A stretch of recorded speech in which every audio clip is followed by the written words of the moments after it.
born in Newtonards in North Down in 1937 of parents who both died of TB. And it kind of marked me out in some kind of way that I was a bit possibly cut out to be a bit different than many people. Having watched my mother slowly die, and I think it marked me out in a certain way. I might have had the tendency to become a depressive, but I fought it. When my mother died, I was 11. Well, what got me into photography was like nearly 99% of people. My family growing up, I suddenly realised I needed to get a camera and start photographing. But as time went on and the troubles deepened, I found myself getting interested in doing something to record what was happening in Belfast and my own town.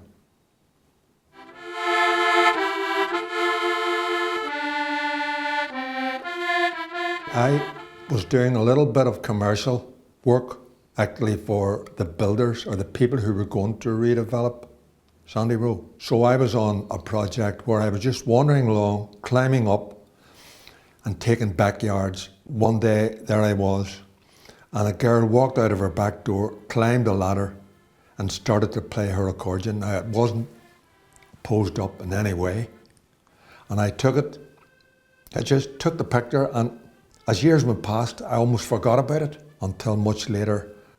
It was discovered by Frankie Quinn, and it's looked upon as an iconic image. My first camera I bought in Drogheda for £2.12 en route home from the Irish 25-mile cycling championship, where I was beaten into second place. £2.12, a camera called a Felica, a German cheapie, which I was lucky enough to obtain a specimen of it and treasure it now. But it was 1958, so that made me 21 at the time.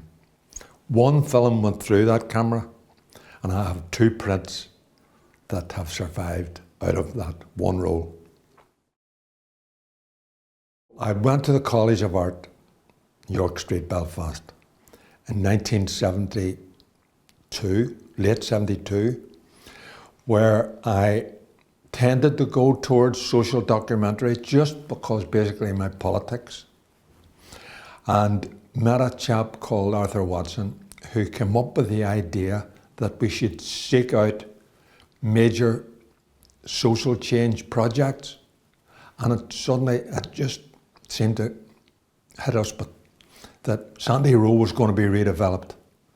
So I had made an approach to various people, Hector McMillan for one, who was involved in the campaign to try and improve conditions in Sandy Row. And so that's how I came to be photographing the row. People accepted me, but a local Newtonards person suggested I get a cover letter from the UDA, the East Belfast UDA, and this letter was signed by Sammy Murphy and other people, all with Irish names, Irish sounding names.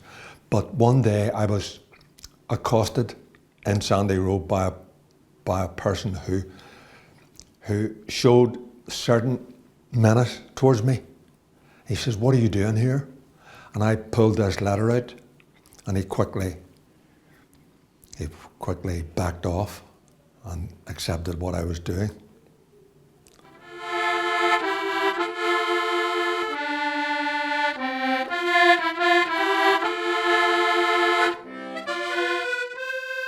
One day I was looking at a house on the Linfield Road, and these boys, probably brothers, said to me, "Mister, we used to live in there." So they were able to open the door and bring me in.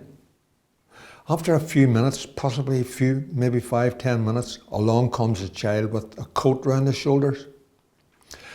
And it really affected me, this child. And I had a 50mm on, 50mm 1.8. I stood her against the door in this and it's a magical picture for me. It's possibly a contender for my favourite, but I've no fixed favourites. But I particularly like this Hazley. Her first name, we have been unable to find out her first name.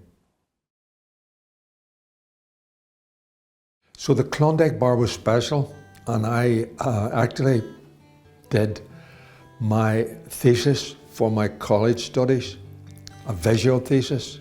The Klondike bar was that thesis, but it was very special because about a year after a book was published, sadly badly printed in 1975, the bar was destroyed in a bomb, and it was a very sad event.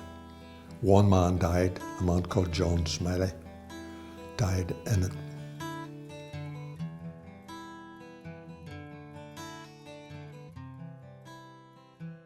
I had this small exhibition in the community centre of photos, and Jill Perez came along and admired the things, and we got to be friendly. We wandered the streets, actually got drunk, which he refers to in the introduction to the book, so that he was very perceptive and saw, I think he detected that I was a bit troubled because I was living on a grant, so possibly he detected my own troubles and said to me, look a bit happier, take it easy, don't think too much. So, but we wandered the streets and were, without difficulties, we were accepted by the people.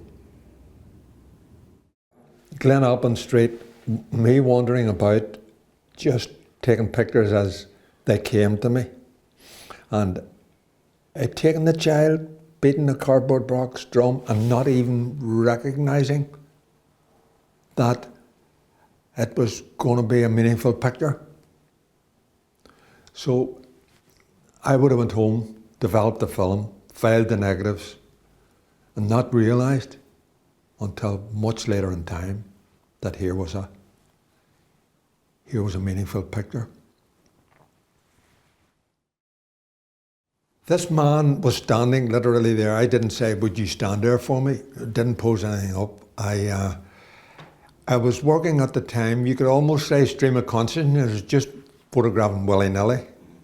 And lo, I composed it carefully, probably by the looks of the photo. But it came almost by accident to me, again. Being in the right place at the right time.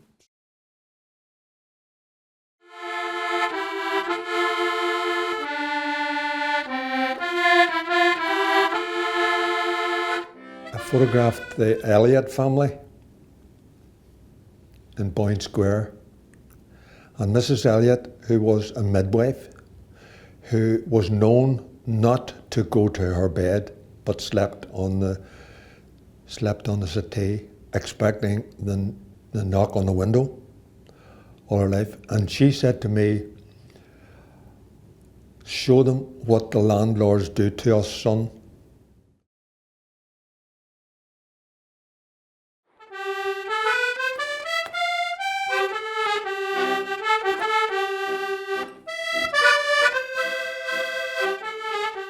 I was going along, I was doing various businesses and some crafts and one thing and another, and I was sent to William Hewitt, and I photographed it. I probably took maybe half a dozen, maybe a dozen pictures. Was half conscious, possibly, that the Paisley poster was up there on the background. I couldn't claim that I composed it in order to include it. I just used my 28mm lens to the best effect I could.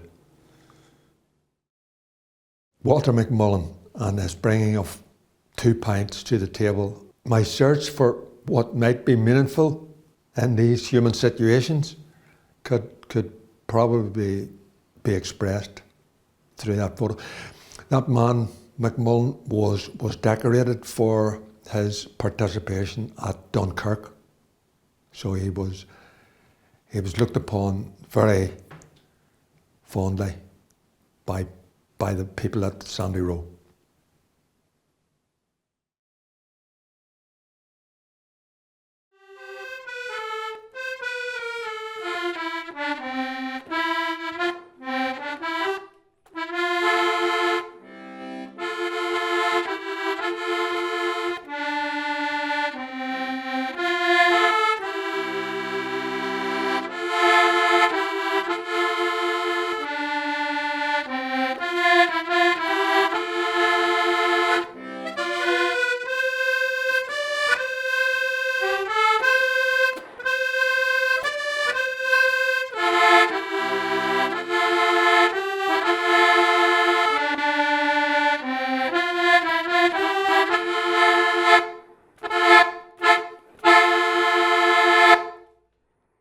When you walked Sandy Row in the 1970s, it was a vibrant, vital place, full of atmosphere, full of characters, full of great shops, great shopping spot. But now the atmosphere has totally altered. It's not a patch on itself in the old days. Although, mind you, things could look up, and hopefully it'll be reborn in the future.